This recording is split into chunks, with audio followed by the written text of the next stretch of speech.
Sejam muito bem-vindos, sejam muito bem-vindas. Já faz uma respiração profunda, nós estamos aqui no Verdadeira Face. Meu nome é Pedro Esbissa e como eu disse, eu estarei agora aqui todas as terças e quintas-feiras e a ideia é que a gente possa trazer assuntos que possam dar mais significado à nossa realidade, significado à nossa vida, levando em consideração que nesse momento nós passamos por uma situação no qual ter significado é extremamente importante. Então, a nossa intenção com esses encontros é propiciar um momento no qual nós possamos ampliar o significado da nossa própria realidade, com várias técnicas, com várias estratégias que eu aprendi ao longo da minha jornada.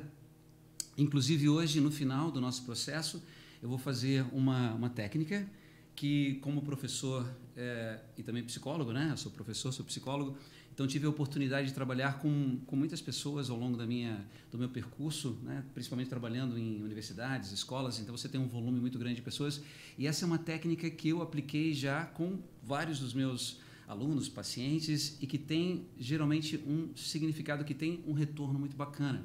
Então fica comigo até o final para que você possa experienciar essa técnica. É uma técnica bastante profunda, ela traz a possibilidade de você entrar em contato com algo bastante profundo dentro de você, mas justamente esse significado, esse novo significado a partir da dor, que é normalmente o que causa a maior parte, vamos dizer assim, dos sintomas que nós experienciamos, as estratégias que nós utilizamos para não experienciar a dor, é que, por meio justamente dessa técnica, nós vamos ter a oportunidade de entrar mais em contato com coisas que vão nos ajudar a superar e a transformar essa dor, a transformar esse trauma, basicamente, dos eventos que ocorreram no nosso passado, principalmente.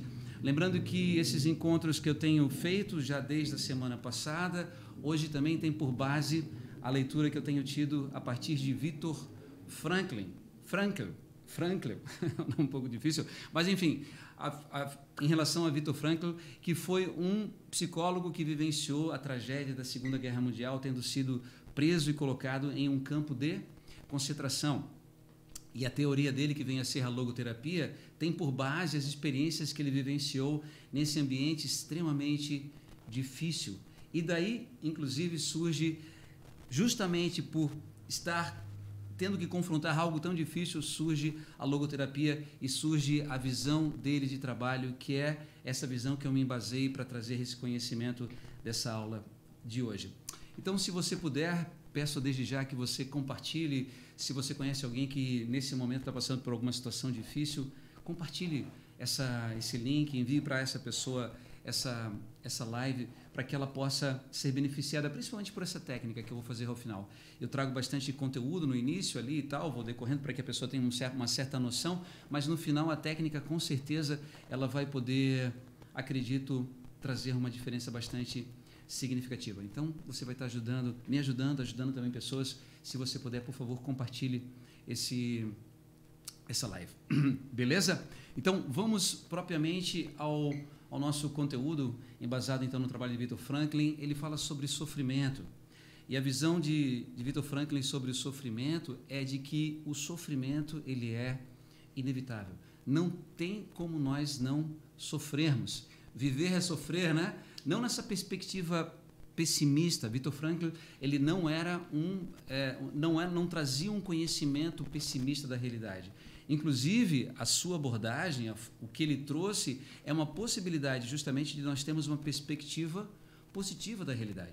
Mas nós não temos como ter uma perspectiva positiva da realidade se nós não tivermos também um olhar realista, se nós não tivermos um olhar sincero sobre o que aconteceu conosco. Se nós continuarmos fugindo e negligenciando ou negando aquilo que nos aconteceu, as dores que nós temos, não vamos ter a tão então desejada transformação.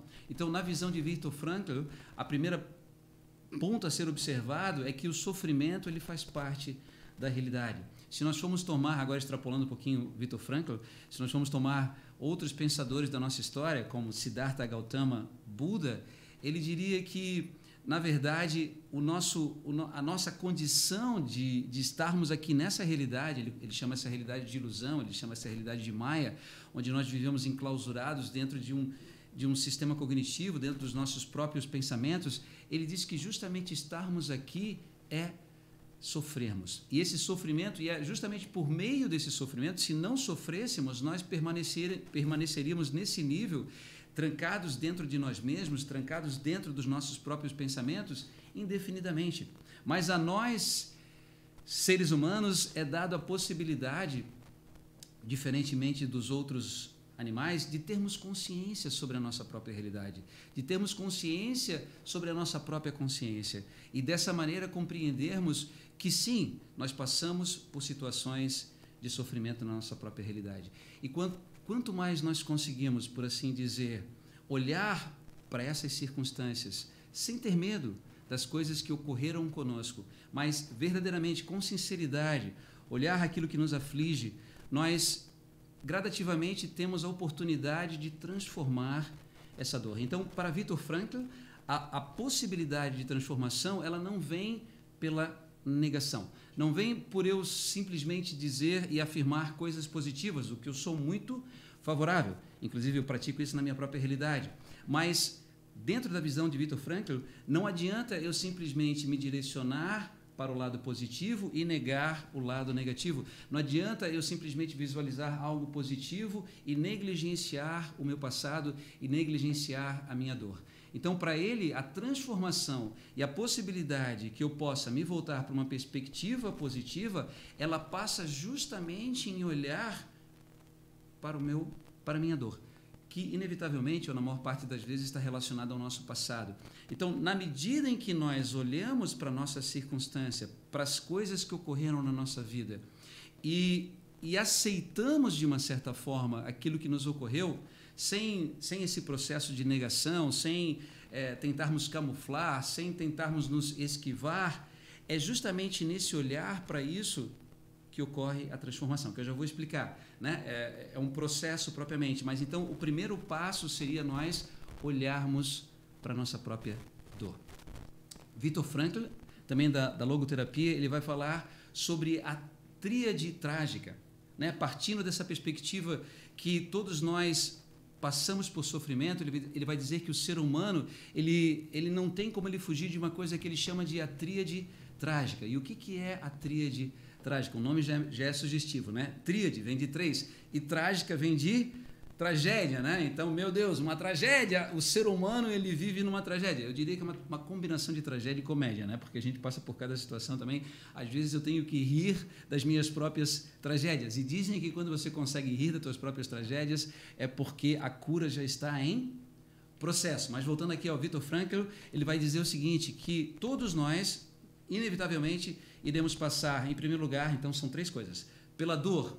Então, viver é quase que sinônimo de dor. Nós, em algum momento da nossa história, nós vamos experienciar alguma forma de dor. Talvez pela perda de alguma coisa, e você já deve ter experienciado isso, como dói simplesmente, às vezes perdemos, sei lá, às vezes um objeto que nós tínhamos apreço, eu perdi, sei lá, aquele anel que eu ganhei de formatura, eu perdi aquele livro que era tão importante, daquela pessoa tão amada que me deu aquele livro, e daí de repente eu não acho mais o livro, eu não acho mais aquele anel. Inevitavelmente a gente sente essa dor por aquela coisa perdida.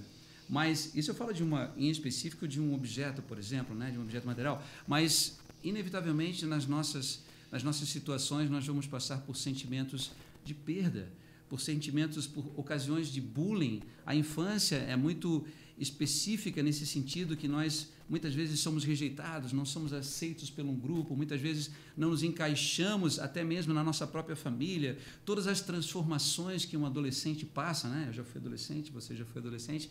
Então, as transformações que nós passamos, as confusões que nós vivemos, as mudanças do nosso corpo, não saber lidar muitas vezes com essa energia de desejo, o que eu faço com isso e tal, tudo isso inevitavelmente vai trazer dor. Então, a dor é o primeiro ponto da tríade de tragédia que ele vai citar. Todos nós iremos passar pela dor. Em segundo lugar, ele vai dizer que a segunda coisa da tríade é a culpa. Ou seja, para Viktor Frankl, a culpa é inevitável. E sobre qual perspectiva ele traz isso? Ele vai dizer que desde o momento em que nós nascemos, nós inevitavelmente nós vamos cometer erros. É normal. Então, é óbvio que nós vamos acertar e errar, errar e acertar. Mas esses erros trazem sobre nós mesmos um sentimento de culpa. Um outro ponto muito difícil da situação em sermos seres humanos é que a sociedade ela é muito pródiga em nos fazer sentir que nós não somos quem nós deveríamos ser. Então, a sociedade ela vai sempre incutir essa ideia, às vezes, obviamente, no sentido de querer que nós venhamos a nos desenvolver, mas essa ideia é que nós temos que nos tornar alguém, quando, na verdade, nós já somos quem nós somos. Não que eu não possa melhorar, não que eu não possa realizar meus sonhos, que eu não possa buscar uma realização, mas a criança em si, ela já é perfeita como ela é. E a ideia de que eu tenho que me tornar alguém, e muitas vezes, então, esse é o desvio de função, né? Eu tenho que me tornar alguém famoso, eu tenho que me tornar alguém com poder aquisitivo. Então, as pessoas elas passam a sacrificar a sua própria identidade, que de repente a pessoa não tá nem aí. O que ela sente desejo talvez seja de, sei lá, de desenvolver uma arte e tal. Ela não está tão preocupada em se ela vai ser rica, se ela vai ser famosa, mas a sociedade ela vai dizer que para você ser feliz, você tem que se tornar alguma coisa. Ou seja, da forma ou quem nós somos, na essência daquilo que nós somos, nós não somos corretos. Nós não somos perfeitos. E alguma coisa está errada com a gente. E a criança, ao longo do processo, essa informação ela é tão intensa que a criança, então, vai internalizando isso. E essa percepção de que ela não é boa o suficiente, agora achei a palavra que eu queria, que ela não é boa, eu não sou digno, eu não sou bom o suficiente, isso vai trazer, então, culpa. Então, eu não sou bom o suficiente, eu tenho que me tornar alguma coisa que eu ainda não sou, tudo isso vai trazendo esse sentimento de culpa. Então, Viktor Frankl ele vai falar na tríade, dor, culpa, e o terceiro elemento da tríade, que é inevitável a nós seres humanos, é a morte. Então, em primeiro lugar, a nossa própria, né? Eu sei que muitas vezes é tabu falarmos de morte, mas uma das poucas coisas que você sabe, que eu sei, que nós sabemos que faz parte da nossa realidade, é que nós iremos morrer. E a morte ela pode ser encarada como algo muito, muito ruim, que seria o findar de tudo, mas para quem vive de fato uma vida, eu diria, a morte ela passa a ser até mesmo uma experiência positiva, um descansar, quando nós vivemos uma vida significativa. O maior medo que eu tenho e que eu tive desde a minha adolescência é chegar no dia que eu tenho que partir, olhar para trás e ver que eu não tive coragem de viver aquilo que era o meu propósito. Então, quando nós vivemos o nosso propósito, quando nós temos coragem para seguir a nossa própria essência, que muitas vezes, e na maior parte das vezes, não vai na mesma direção que a maior parte das pessoas, porque nós somos únicos, cada um de nós tem um chamado específico, que não é igual ao das massas. Nós temos um chamado muito próprio. E só eu posso saber, na verdade, dentro de mim, qual é o meu chamado. Nem o meu pai, que eu sei que me ama, nem a minha mãe, que me amou, que já faleceu. Ninguém pode entrar dentro de mim e saber qual é o meu chamado. Então, ter coragem para muitas vezes ir contra o que todo mundo está dizendo. Então, todos dizem, não, você tem que ir para a esquerda, ou você tem que ir para a direita.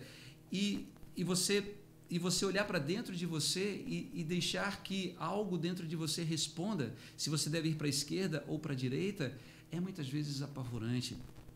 É quase como que morrer, porque você tem que se desapegar dessas outras vozes que não correspondem àquilo que está lá dentro de você, que muitas vezes é uma voz que é quase como um sussurro, é quase como um canto. Então, em meio a esse barulho, em meio a essa poluição sonora de muitas vozes que a gente absorve da sociedade, muitas vezes até dos pais, né? Não falando mal aqui das figuras paternas, mas muitas vezes os nossos pais, eles tentando nos proteger, nos acovardam em relação à vida, nos tornam temerosos em relação a arriscar, porque porque você tem que buscar segurança, você tem que buscar segurança, você tem que buscar segurança.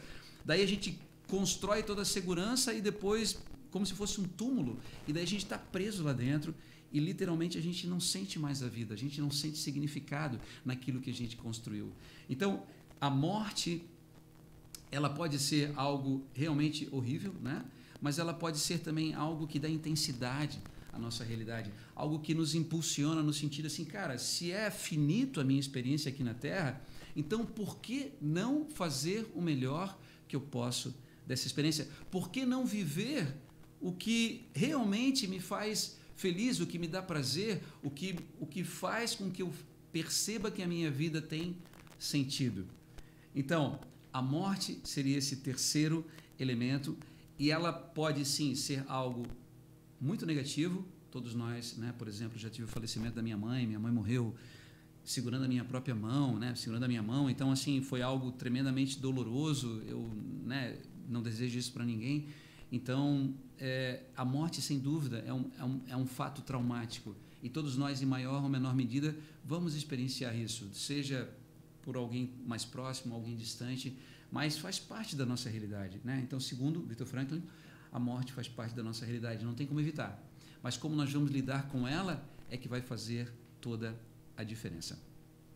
E nessa perspectiva surge então a noção de trauma, né? Então, por exemplo, quando eu morava fora do Brasil, eu já estava fora do Brasil há quase 10 anos, morava na Alemanha e eu vim ao Brasil. Depois de 5 anos morando fora, eu comecei a vir ao Brasil. Antes eu não tinha condições de vir porque eu não tinha dinheiro.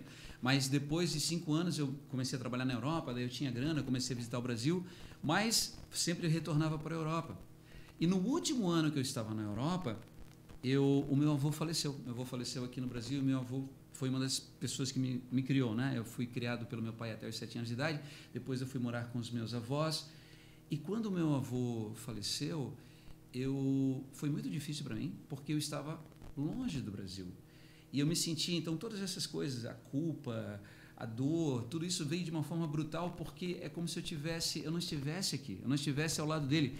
E foi a primeira vez que eu me dei conta, porque quando a gente é muito jovem, eu já não era tão jovem, né? Já tinha quase 20 e poucos anos, mas foi a primeira vez que eu me dei conta que as pessoas vão embora, que o prazo de validade, que existe um prazo de validade, e que eu não estava aqui, e que eu estava fugindo. E daí veio uma série de outras compreensões que foi muito difícil para mim naquele momento, foi traumático para mim naquele momento, de que eu estava fugindo, na verdade. Essas foram conclusões que eu cheguei. Apesar de que, quando eu fui para lá, foi algo extremamente positivo, eu também compreendi, naquele momento, que eu também estava fugindo do Brasil, que eu estava evitando, talvez, o que seria mais difícil para mim encarar, que era a minha família, que era o meu passado, que eram os traumas que eu tive na minha infância. Então, voltando a essa noção de trauma, o que é trauma? Propriamente, trauma seria uma avaria, seria um processo de quebra. Então, quando eu tenho, por exemplo, um acidente automobilístico, né? Você já deve ter ouvido falar de trauma craniano. Então, você tem um choque físico, né? Talvez a cabeça bata no guidão do carro, ou talvez em algum outro lugar, e você pode ter um trauma craniano. Desse trauma podem surgir sequelas que podem levar, por exemplo, a um trauma emocional. Então aí nós temos a combinação de um trauma físico com um trauma emocional. Mas eu posso ter também um trauma que não tenha nada a ver, por exemplo, fisicamente, assim, no sentido literal, que eu não sofri um acidente, mas talvez, por exemplo, você ser abandonado ou você ser traído. Tudo isso gera, obviamente, emocionalmente uma quebra. Então, ativam-se partes no meu cérebro, principalmente lá da área de sobrevivência, no sistema límbico, área, né, relacionada, por exemplo, à raiva. E isso é deflagrado toda vez que eu me recordo desse evento. Então, vamos supor que, sei lá, eu passei por uma situação de abandono, lá em algum momento da minha realidade e tal, etc. E essa situação de abandono tem a ver com pessoas, e tem a ver com amor, e tem a ver com relacionamento, e seja lá o que for. Então, agora, toda vez que alguém se aproxima de mim, alguém quer que eu perceba que essa pessoa, sei lá, quer ter um relacionamento comigo, vem à minha mente, não de forma assim tão óbvia, né? Mas o meu cérebro ele ativa essa parte relacionada a essa memória e eu tenho uma descarga, por exemplo, de cortisol ou adrenalina, e o meu sistema ele tende a se proteger. Então, é uma tentativa de proteção. O trauma ele gera uma reação adaptativa, fisiológica, que está relacionada à proteção. Mas essa proteção ela pode ser disfuncional, porque daí eu passei por aquele trauma de abandono lá atrás e agora isso não existe mais, eu estou me relacionando com outras pessoas, aquilo já faz parte do meu passado, mas eu fico evocando essa memória e me fecho propriamente para a possibilidade de me relacionar outra vez. E passo a sofrer porque não consigo mais encontrar ninguém. E fico dizendo, poxa, não tem mais ninguém que eu possa me relacionar, não existem mais pessoas que se interessam por mim, mas na verdade, bem possivelmente, sou eu que estou fechado para as pessoas, porque eu vivo ainda segundo esse trauma. E daí, então, o que vem, né, o que era o chamado para o nosso encontro de hoje, como que eu posso transformar essa dor? Como que eu posso transformar esse trauma? E como que eu posso transformar esse trauma de maneira que eu abra novamente a perspectiva em um novo significado surja a partir desse evento e que eu possa, né, nesse caso, vamos supor que o meu trauma foi ser abandonado, que mesmo tendo sido abandonado, eu possa olhar para isso, não negue isso e possa viver um novo relacionamento. E possa usufruir, não necessariamente toda vez que eu penso em relacionamento me vem a palavra dor, mas venha a palavra, uma outra palavra, me vem um outro significado na minha cabeça. E isso é possível de ser aprendido. E é isso que eu apliquei, né, ao longo da minha história como terapeuta, em primeiro lugar comigo mesmo, dentro do meu próprio processo psicoterápico, tanto nas escolas que eu tive a oportunidade de estudar, tanto na Europa como no Brasil, e também com os meus alunos, com os meus pacientes, em que essa técnica ela pode ser utilizada. Mas voltando ainda aqui para Viktor Frankl, antes de entrar na técnica propriamente, ele vai dizer que para nós superarmos o trauma, então existem 3 etapas, né? O Viktor Frankl, ele gosta sempre de 3, né? É a tríade trágica e agora são as 3 etapas para nós superarmos o trauma. Ele vai dizer que a primeira etapa é reconhecer. Então, se eu começo a compreender na minha realidade, vou usar esse exemplo que eu usei ainda há pouco, né? Sobre abandono e que hoje vamos supor que eu não consiga mais ter um relacionamento. Então eu começo a perceber assim, poxa, mas eu não consigo mais ter um relacionamento, será que ninguém se interessa por mim? Será que eu estou muito magro, estou muito gordo, eu estou muito careca, eu estou muito cabeludo? E daí eu começo a refletir, eu começo sendo sincero comigo mesmo, talvez eu chegue à conclusão que de fato sou eu que afasto as pessoas. E daí eu começo a perceber que de fato sou eu que eu afasto as pessoas, porque na minha realidade lá atrás ocorreram coisas que eu não quero mais me lembrar. Sendo sincero, eu não quero mais me lembrar que eu passei por uma situação de abandono e tal, etc. Mas, agora, sabendo que eu preciso reconhecer isso, talvez eu tenha novamente coragem de olhar para isso. Então, a primeira coisa é reconhecer. Sim, lá no meu passado eu passei por uma situação XYZ, ou eu fiz isso, ou fizeram isso comigo, e realmente isso aconteceu. Então, em primeiro lugar, reconhecer. Não adianta negar o passado. Não é negando o passado que ele vai desaparecer. Existem como transformar, mas não existe como desaparecer. Então, em primeiro lugar, reconhecer. Em segundo lugar, compreender as circunstâncias que aquilo ocorreu. Então, tudo bem. Aconteceu que eu fui abandonado e que não sei o que lá, e que tal coisa aconteceu e tal, etc. E eu posso olhar para isso no sentido de me vitimizar e dizer, né, tadinho de mim, fui abandonado, fui, sei lá, e não sei o que, aconteceu e tal. Ou eu posso olhar para aquilo e dizer, não, tudo bem, aquilo aconteceu na minha realidade, mas, por exemplo, esse abandono ou essa perda fez com que eu crescesse. Essa perda foi dolorosa, mas graças a isso, hoje, né, eu não estou mais com aquela pessoa, enfim, e hoje eu tive que me desenvolver pessoalmente, eu tive que me desenvolver em várias outras áreas que antes eu não dominava para me tornar mais, para ter mais autonomia. Antes eu dependia muito dessa pessoa e de repente um dia essa pessoa foi embora e tal, etc. Então, existem pontos positivos decorrentes daquele evento que é importante que eu reconheça, que eu compreenda. E além de que é importante também que a gente contextualize o outro, não para passar a mão na cabeça, mas para compreender que nada ocorre por acaso, que ninguém dá aquilo que não tem. E se aquela pessoa fez aquilo comigo, né, e tal, etc., ou aconteceu aquilo na minha relação, qual é a parte desse latifúndio que me pertence? Qual implicância eu tenho nesse contexto? Que parte do que aconteceu corresponde a mim mesmo? Então, muitas vezes, num relacionamento, quando você tem, né, trazendo sobre uma outra perspectiva, quando você tem, sei lá, uma traição, a gente sempre olha para o outro, né? Não, porque o outro me traiu e tal, etc. Mas a traição não é uma coisa que ocorre, geralmente, aconteceu. É uma coisa que é um processo. E nesse processo, a traição seria, vamos dizer assim, o desfecho. Mas existe todo um outro contexto a priori que leva a isso, que possivelmente, mesmo aquele que sofreu a traição, vamos dizer assim, também faz parte desse contexto.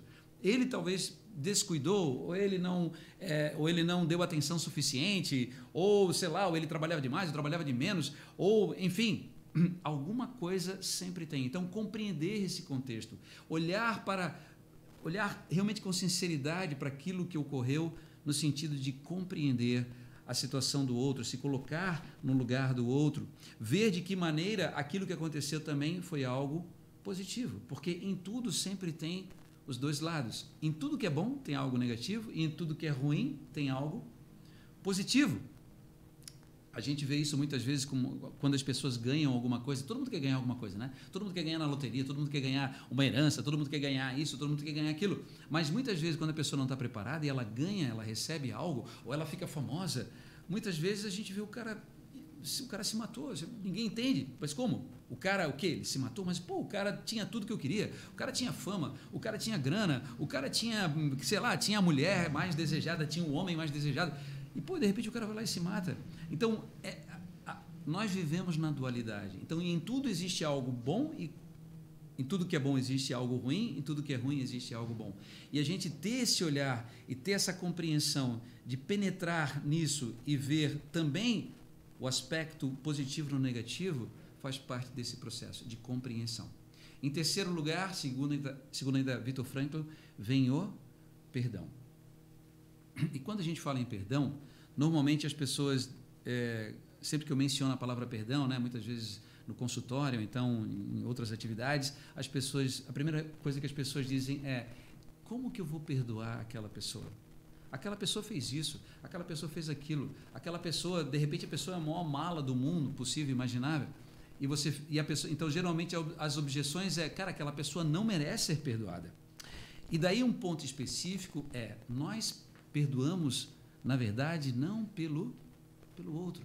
Nós perdoamos, de fato, por nós mesmos. E, biologicamente, o que acontece quando nós perdoamos? Tudo tem um substrato neurológico, tudo tem um substrato, uma base fisiológica. Então, vamos supor que uma pessoa me traiu, uma pessoa me abandonou, certo? A memória que eu tenho dessa pessoa é negativa. Então, toda vez que eu lembro dessa pessoa, eu tenho uma memória negativa em relação a essa pessoa. Essa memória negativa, como eu disse, ela vai ativar no meu cérebro uma área de preservação.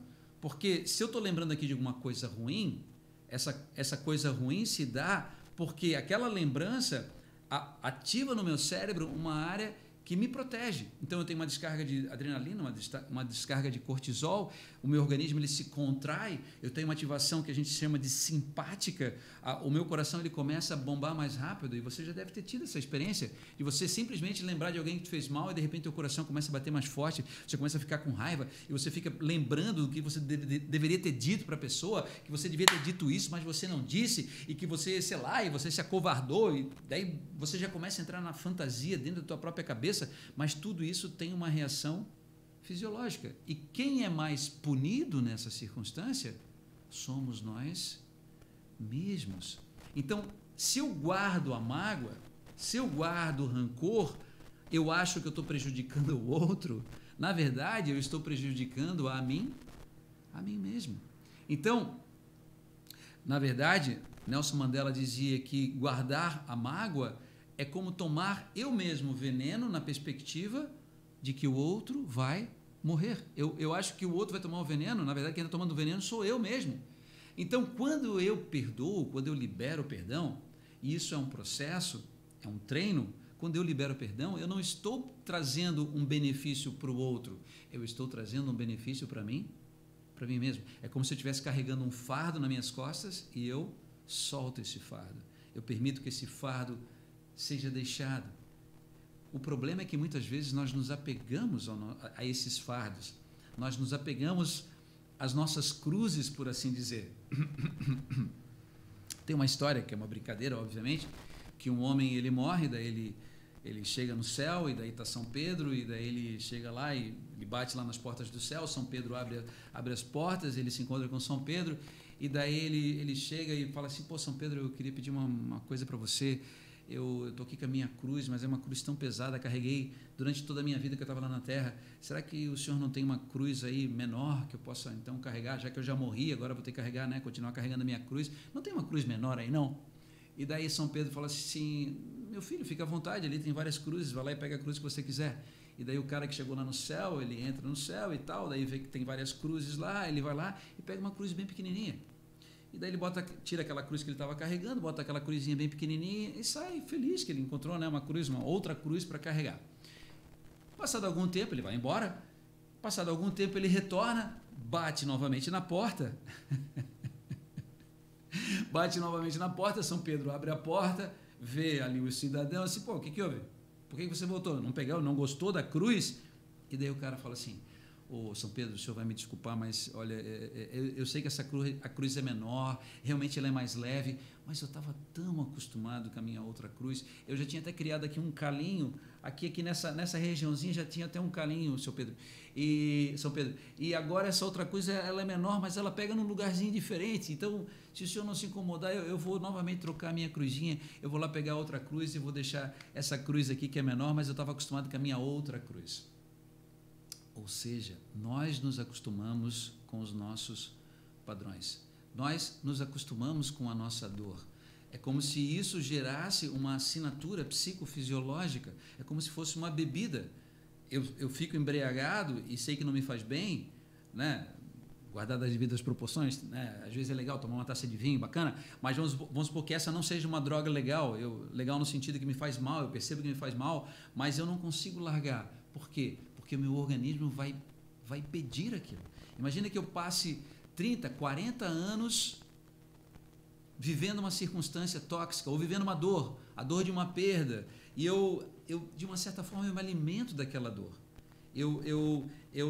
Não é o fato de olhar para a dor que eu já mencionei ainda há pouco, né? Reconhecer, compreender, não é isso, mas é alimentar. É como se aquela fossa, daí você coloca aquela música triste e daí você fica revivendo aquilo e revivendo a dor, porque de uma certa forma existe um ganho secundário. É como se o meu corpo estivesse recebendo aquela dose específica de cortisol, de adrenalina, que aquela ativação simpática fizesse uma contração que é desconfortável, mas que o meu organismo está acostumado.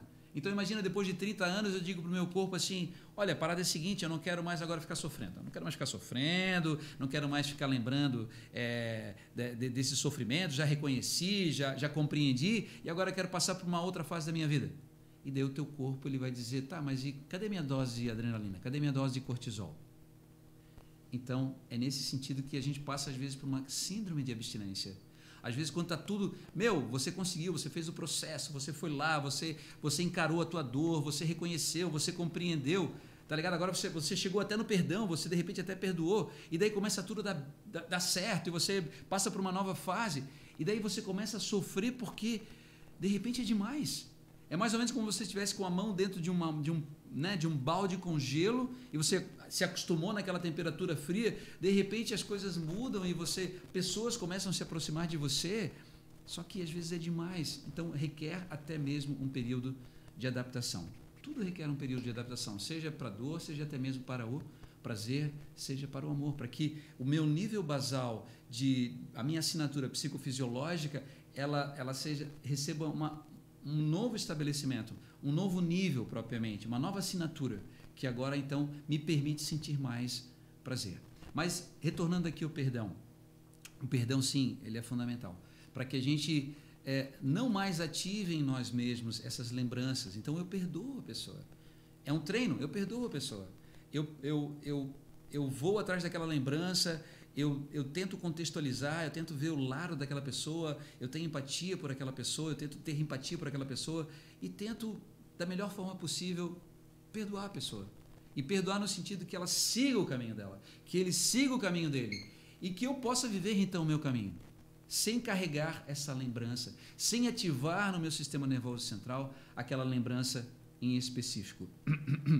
Então, em primeiro lugar, perdoar o outro. Em segundo lugar, perdoar a nós mesmos. Às vezes, e na maior parte das vezes, nós somos o nosso maior inimigo. Ninguém consegue ser tão maldoso conosco como nós mesmos. Nós somos muitas vezes os nossos maiores críticos. Nós somos muitas vezes quem mais nos prejudica pela nossa negatividade, por isso, pelo nosso, pela nossa raiva que a gente sempre, acaba tendo essa emoção e acaba estragando tudo, ou qual é a perspectiva ou o que aconteça com cada um de nós, mas esse sentido autocrítico muitas vezes nos faz muito mal.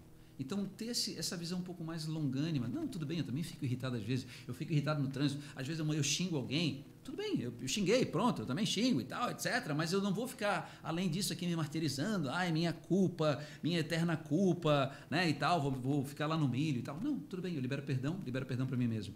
Em terceiro lugar, esse é um aspecto importante. Muitas pessoas guardam mágoa, né? Segundo ainda Viktor Frankl, muitas pessoas guardam mágoa de Deus.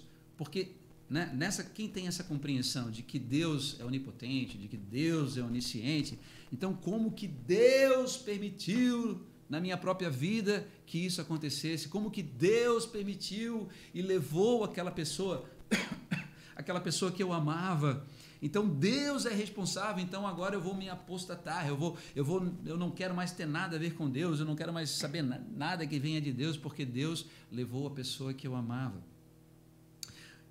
Então, perdoar também, se você tem essa compreensão de Deus e de que Deus é responsável por todas as coisas e que Deus então causou isso para você, ou que Deus causou isso para mim, ter esse perdão também é fundamental. Imagina, ter sobre o Criador, né, quem tem essa perspectiva, ter sobre o Criador de todas as coisas uma mágoa tão profunda que eu não consiga nem sequer perdoá-lo.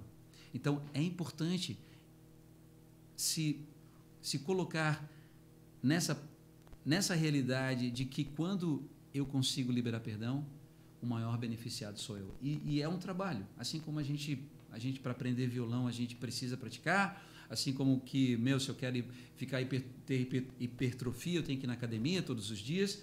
Cara, se eu quero me livrar dessas mágoas, dessas dores, eu tenho que praticar. Eu tenho que mentalmente reativar muitas vezes essa lembrança, tentar compreender o que aconteceu, me colocar no lugar do outro, tentar ver de que maneira tudo isso também trouxe uma perspectiva positiva, porque lembrando, não tem só coisas negativas em um evento negativo, existem também coisas positivas em um evento negativo, se a gente olhar com um olhar cuidadoso. E, obviamente, a partir então desse perdão, a gente se sente mais leve, como se a gente deixasse essa cruz. E nessa perspectiva de se sentir mais leve, deixar essa cruz, a nossa mente ela é liberada, daí sim, para aquilo que é o nosso desejo. Então, até nos permite entrar mais em contato e reconhecer o que realmente eu quero da minha vida. O que realmente me dá prazer? Quando eu estou lá muito preso ao passado, muito preso à dor, à mágoa, isso não permite até que a minha consciência se projete sobre algo outro, sobre algo novo. Então eu nunca vou achar que algo novo vai acontecer comigo, porque eu estou lá preso ao passado. Então quando eu perdoo, vou lá, revejo e tal, e vejo aquela circunstância, libero aquilo, isso abre a possibilidade para que a minha consciência se projete, tá, mas o que realmente eu ainda quero fazer da minha realidade? O que eu ainda quero transformar na minha realidade? Eu fiz um podcast semana passada E depois desse podcast surgiram alguns comentários e uma pessoa comentou comigo que o pai dessa pessoa, né, com 80 anos, teve uma reviravolta na vida dele, eu não vou entrar aqui em detalhes, mas que com 80 anos ele virou uma página da vida dele e partiu para algo completamente novo. Então, existe sempre tempo.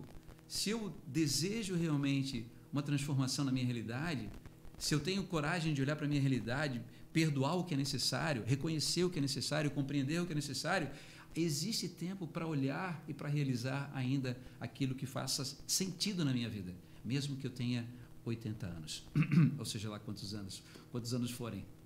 A gente sempre tem essa ideia, né? Não, agora eu já estou muito velho, eu já estou muito velho para estudar psicologia, eu já estou muito velho para aprender um instrumento, eu já estou muito velho para dançar, eu já estou muito velho. Esse é uma desculpa, é uma desculpa muito comum, né?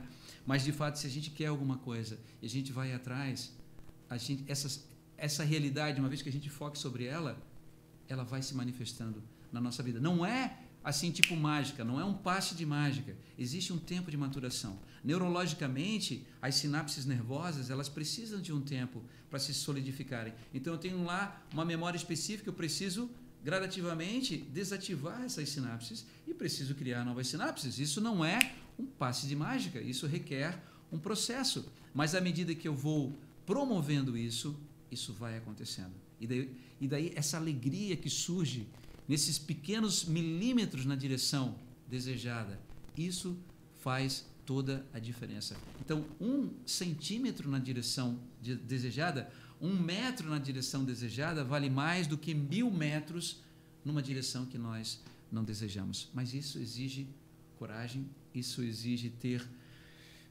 esse olhar sincero conosco, de olhar para as nossas dores, olhar para as nossas feridas e compreender que essas feridas, elas não só trouxeram circunstâncias difíceis, elas trouxeram também possibilidades de transformação. Em cada dor que nós passamos existe um potencial, uma possibilidade. E nada de fato ocorre por acaso. Isso é uma perspectiva, né? É uma forma de pensar. Mas eu realmente acredito nisso. Nada ocorre por acaso. Todos os elementos na nossa realidade são como catalisadores, né? Numa reação química, eu tenho um catalisador. O que é o catalisador? É o que permite que hidrogênio se combine com, sei lá, com oxigênio, e daí eu tenho, né? Eu tenho água. Hidrogênio e oxigênio, H2O, tá? É água. Então, o catalisador, é só um exemplo, tá? Eu não sei se precisa de catalisador para formar uma molécula de água, eu acho que não. Mas, enfim, deu para entender a ideia, né? Então, eu tenho aqui um elemento, mais um outro elemento e tal, para lá eu tenho um catalisador. Então, isso permite que aquele elemento ocorra. A vida, ela vai fornecer vários catalisadores e a dor é um poderoso catalisador. Quando nós assim o observamos, quando assim nós o desejamos. Beleza? Eu quero realizar então com você, eu tinha prometido lá atrás que eu ia realizar uma técnica que tem por objetivo promover essa ressignificação e principalmente o deixar essa cruz que muitas vezes, a cruz da mágoa, né, que nós carregamos, deixar de lado essa cruz da mágoa. Então eu vou colocar aqui uma música, permaneça aí junto comigo, deixa eu só colocar minha musiquinha aqui, hoje eu vim preparado, até música eu tenho. Então vamos lá. Em primeiro lugar, eu vou pedir que você traga as tuas mãos, pode ser se você estiver em pé, aqui na altura do teu umbigo, se você estiver sentado, sentada, sobre o teu colo, que você feche os teus olhos, se permita ser conduzido pela minha voz, faça uma respiração mais profunda, vai entrando em contato com você mesmo, vai entrando em contato com o teu corpo, sentindo o teu corpo, sentindo o ar entrando pelas tuas narinas, vá aterrissando em você mesmo. Observe a tua mente, não tem problema, os teus pensamentos, permita os teus pensamentos, sejam eles quais forem. Nós vamos fazer um processo de visualização. Não tenha medo, se permita ser conduzido mediante o cenário que eu vou descrever. Queria que você se imaginasse agora andando por uma estrada, numa linda manhã de domingo, uma estrada arborizada, um sol tocando o teu rosto. Você se sente bem, você se sente tranquilo, tranquila. E você continua caminhando por essa estrada, percebendo as nuvens, os pássaros, o sol tocando no teu rosto. De repente, em determinado momento dessa estrada, você percebe que alguém se aproxima de você na direção oposta, vindo na tua direção. Desse ponto da onde você está, você ainda não consegue identificar a pessoa. Então você continua caminhando tranquilamente, observando a aproximação daquela pessoa. E agora mais e mais essa pessoa vai se aproximando, levando em consideração que você está indo na direção da pessoa e a pessoa está vindo na tua direção. Em determinado momento do trajeto, você tem uma leve percepção de que talvez você conheça essa pessoa. Mas essa pessoa ainda não é possível identificar quem seja essa pessoa. Você continua caminhando, agora sim com uma certa ideia de que talvez você conheça essa pessoa, até que finalmente, decorrido mais alguns metros, você consegue realmente identificar essa pessoa. E para tua surpresa, a pessoa que vem na tua direção é justamente uma das pessoas que mais te magoou. Uma das pessoas que mais trouxe dor para a tua realidade. E perplexo, perplexa, você reflete se você deve abandonar o caminho, se você deve ir em outra direção, se você deve sair correndo, mas alguma coisa dentro de você diz que você não deve desviar e que você deve permanecer indo na direção dessa pessoa. E você continua se permitindo então nesse processo, se aproximando, até que então agora finalmente você está literalmente a uma distância que você pode olhar nos olhos da pessoa.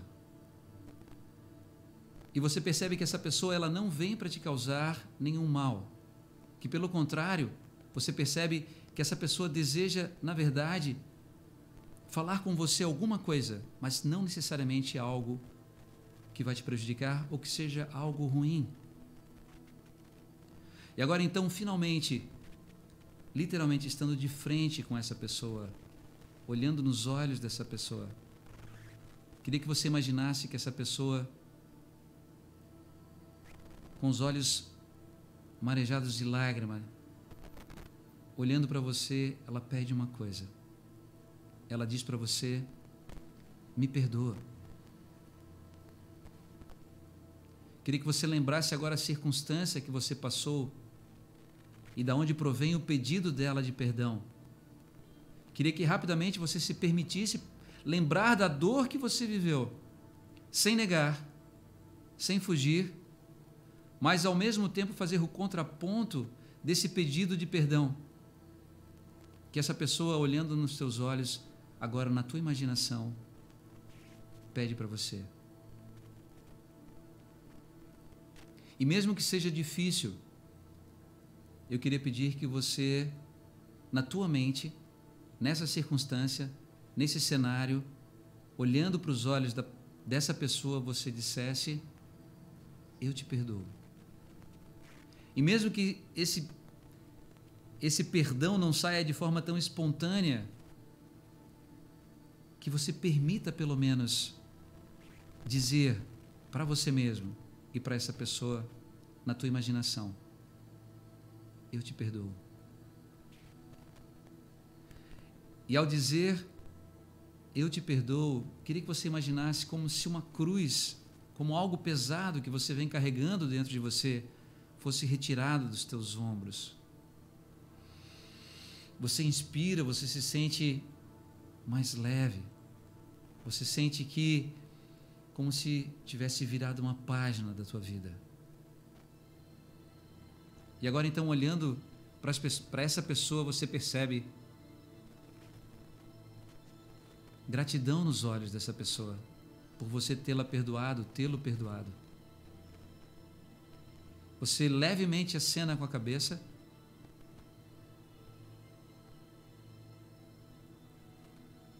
e segue o teu caminho. Você passa pela pessoa agora para uma nova realidade. Não mais carregando necessariamente a mágoa contigo, mas carregando o perdão. O reconhecimento de que o perdão te traz leveza, te traz abertura, te possibilita uma nova realidade, te possibilita um novo recomeço. Um recomeço não mais preso pela dor daquilo que aconteceu, mas um recomeço cheio da perspectiva daquilo que é propósito na tua realidade, daquilo que faz sentido para você e te enche de esperança. Vou contar até 3. Em 3 você pode abrir os olhos, se sentindo em paz, tranquilo, estável. 1, 2, 3. Pode então abrir os teus olhos.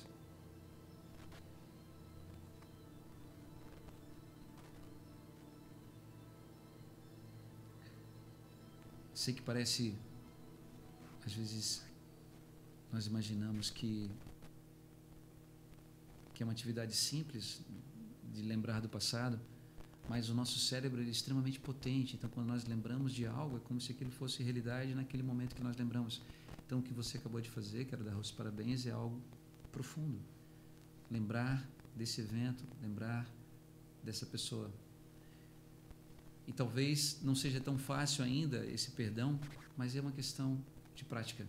De lembrar desse evento, lembrar das circunstâncias, lembrar que em todo evento negativo tem sempre algo de bom, tem sempre algo que nos acresce, tem sempre algo que nos ensina.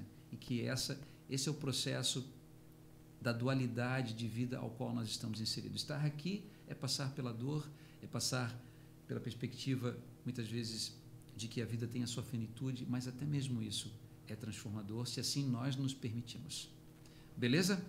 Lembrando que quinta-feira nós temos novamente mais um encontro. Quero agradecer demais a tua presença. Para finalizar, basicamente, o que eu queria demonstrar para você nós já realizamos. Eu só quero tocar uma música porque é algo que me dá muito sentido, cantar e tocar. Então, segura aí mais um momento, se você assim desejar. Vou tocar uma música que eu compus quando eu morava na Alemanha.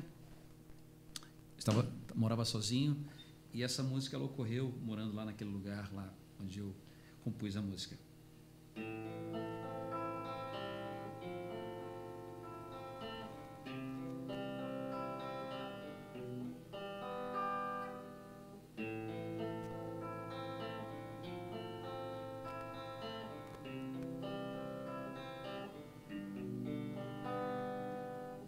Posso ver os teus olhos na mais escura noite.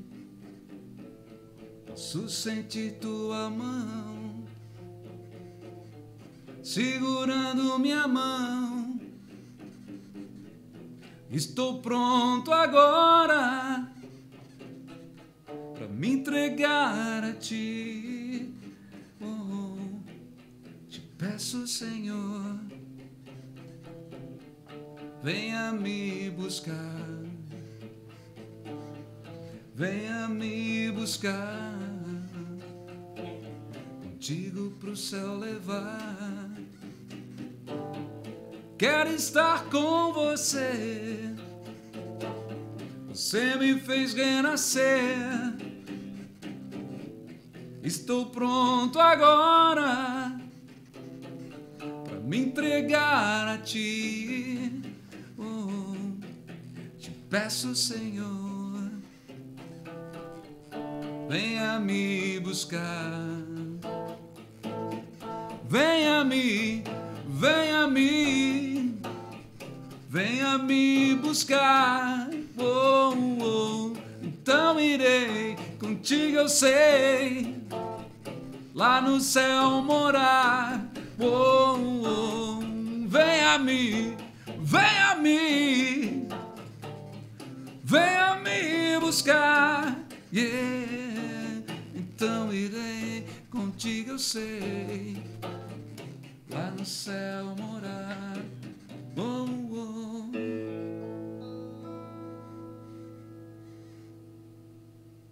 I can see your eyes. Posso ver os teus olhos.